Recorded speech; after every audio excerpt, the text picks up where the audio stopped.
Hello viewers, বর্তমানে professionally ইউটিউবে video edit করার জন্য পাওয়ার ডাইরেক্টর খুবই জনপ্রিয় একটি অ্যাপস।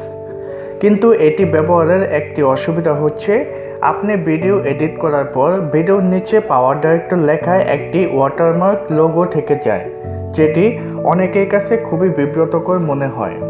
তাই বন্ধুরা, আজকে আমি আমার এই ভিডিওটিতে দেখাবো কিভাবে আপনারা কোনো প্রকার ঝামেলা ছাড়াই শুধুমাত্র আমার দেওয়া লিঙ্ক থেকে পাওয়ার ডাইরেক্টর অ্যাপসটি ডাউনলোড করে ইনস্টল করলে অটোমেটিক্যালি লোগোটি রিমুভ হয়ে যাবে। তাহলে চলুন বন্ধুরা, ভিডিওটি শুরু করা যাক। এর জন্য প্রথমে আমি আমার পাওয়ার ডাইরেক্টর অ্যাপসটি ওপেন করছি। পাওয়ার ডাইরেক্টর অ্যাপসটি ওপেন করার পর আমি নিউ প্রজেক্টে সিলেক্ট করলাম। এখন আমি আমার ইচ্ছে মতো এখান থেকে যে কোনো একটি ভিডিও সিলেক্ট করলাম। এখন আমি ভিডিওটি প্লে করছি।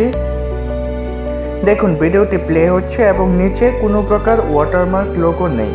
আমি আপনাদের সুবিধার জন্য ভিডিওটি পুনরায় প্লে করে স্ক্রিনটি বড় করে দিচ্ছি।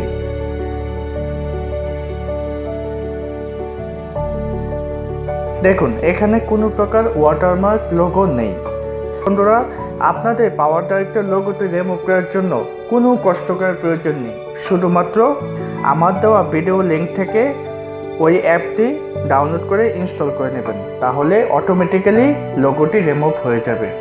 আর বন্ধুরা, ভিডিওটি দেখে যদি ভালো লেগে থাকে অবশ্যই চ্যানেলটি সাবস্ক্রাইব করবেন।